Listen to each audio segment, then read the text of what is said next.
Hello students, welcome back to the session. I hope you all are fine.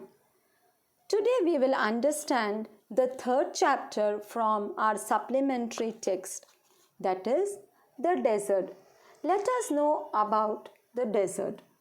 A desert is a barren area of landscape where little precipitation occurs and consequently living conditions are hostile for plant and animal life.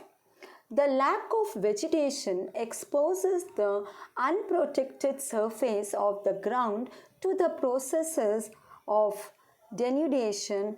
About one third of the land surface of the world is arid or semi-arid. This includes much of the polar regions where little precipitation occurs and which are sometimes called polar deserts or cold deserts.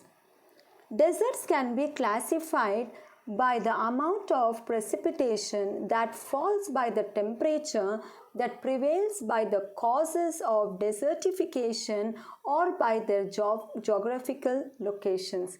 Children, you might have learnt about the geographical features in your social science class. Today, as I told you, our topic is nothing but desert. In this chapter, we will know more about deserts.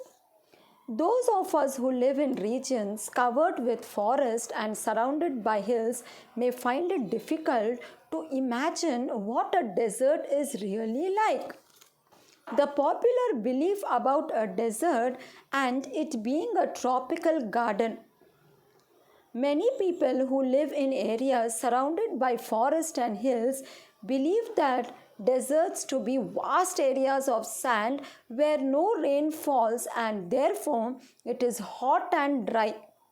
In such circumstances, there is hardly any vegetation to be found in such areas. However, this definition is not entirely correct. People who closely study it can find desert to be a beautiful place and is a home to a variety of people who live under hot and dry conditions. In a desert, the ground is hardly ever covered with grass or plants or trees. Rains in the desert are also rare, but whenever it does rain, the desert flowers bloom and the desert looks no less than a tropical garden. So, next, let us know an oasis. At times, the flat, unchanging wasteland of dry sand gives way to mountains and hills. It may have an oasis. An oasis is a small patch of green island with a well of water allowing the plants and trees to grow better.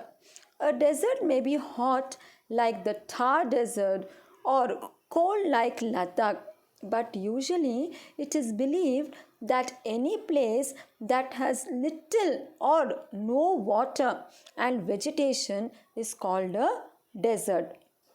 There are some deserts which have absolutely no water. In such places, strong winds blow and raise sand in mounds. Such sand mounds are called as sand dunes. These sand dunes keep moving and shifting in forest. Plants, however, can hardly sustain themselves in such weather. Living things are dependent on water for their sustenance. Therefore, very few plants and animals are found in a desert. The few that are to be found have adapted themselves to the condition in a desert. They have developed an ability to require less water for their existence. In our previous two chapters, we have learnt about an ant, and in the second chapter, you learnt about an elephant. In this chapter, you will learn about a camel. There is no story in this chapter, but as I told you, it is learning about desert, knowing about what is a desert. So, the ship of the desert is, you know very well, camel. So, a camel can do without water for several days. This is possible because camels can drink a lot of water. In one go, they lose very little water as they hardly sweat. Humans are required to constantly sweat in high temperature in order to maintain their body temperature. The smaller desert animals and plants, we will know about them. The smaller desert animals only come out of their burrows during night and avoid the heat during the day. Most of them either eat other animals or plants and meet their minimum water requirement from the moisture present in the meat and the plant juices respectively. Desert plants too likewise adapt themselves to the desert climate.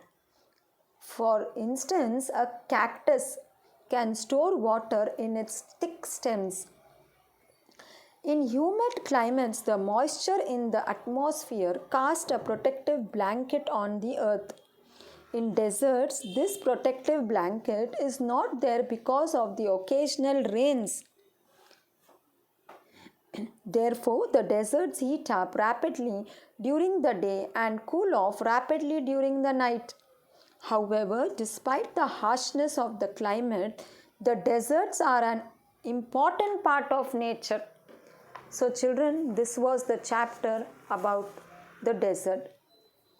Now, as I told you, the popular belief is that it is an endless stretch of land where no rain falls and therefore no vegetation grows. Children, do you know why deserts are important to the environment? The dry conditions of deserts help us promote the formation and the concentration of important minerals. Gypsum, borates, nitrates, potassium, and other salts build up in the deserts when water carrying these minerals evaporates. Desert regions also hold 75% of known oil reserves in the world. I'm sure you didn't know about this.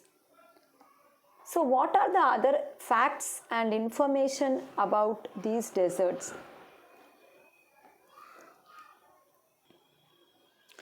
Children, the desert biome covers about 1/5 of the Earth's surface.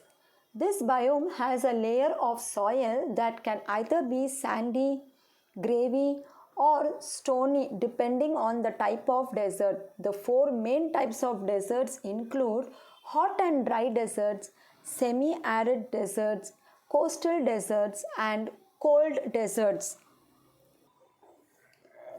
The desert biome is an important part of Earth because many animals live in it and it is a source of sand. Also, a lot of oil is often found under many deserts. Several species of vultures also live in the desert to scavenge on animal remains. The desert biome is also important because it has its own ecosystem. So, children, this was the explanation on the chapter The Desert. Now, let us understand what is paragraph writing. Children, a paragraph is self-contained unit of discourse in writing dealing with a particular point or idea. A paragraph consists of one or more sentences, though not required by the syntax of any language. Paragraphs are usually an unexpected part of the formal writing used to organize longer prose. So, a paragraph is a series of related sentences developing a central idea called the topic. Try to think about paragraphs in terms. A paragraph is a sentence or a group of sentences that supports one central idea. So, here you can see in the picture I have showed you here what is a paragraph. The same thing I have explained to you again and again. A paragraph is made up of sentence. That's what I told you now. And a paragraph should have at least 5 sentences. That means you can have more sentences also, but that should be related to the topic. Each sentence relates to a single idea about the main topic. Paragraph explain or describe something. Now look at this second picture, children. Check this. So here I have given you parts of a paragraph. So how you are going to write a paragraph. So a topic sentence, you should have a sentence, a proper topic for your paragraph. This sentence tells the reader what is the main idea of your paragraph. For example, if you are writing a paragraph on your friend, my best friend, you are writing one paragraph. So you have to put the topic of your paragraph and then support those sentences. The main idea should be there and the supporting sentences should be there and the specific details relating to the main idea should be there. And then the supporting sentences should also have 2 or 3 lines related to your main topic. You must not deviate from the topic and you must not add on other things. You should be specific to the topic. And then supporting sentence, then you have to give. You can see here, children, in the picture I have showed you how the concluding sentence should also be. That also I am showing you here, that the concluding sentence refers to the topic sentence and sums up the main idea of the paragraph. So you can see here in the picture. And then you have to have a creative idea of writing your paragraph. Now why I am telling you all this is, when you look in your textbook, there on page number 19, they have given describe a desert in your own way. Write a paragraph. They have given that this activity, this paragraph you must write in your classwork after the notes, that is after the question answers. Whatever question answers I am sending you, after writing all that, in the last you write a paragraph on desert. And if you have any doubts further, we will clarify now in our live session. So thank you for listening, children. Have a nice day.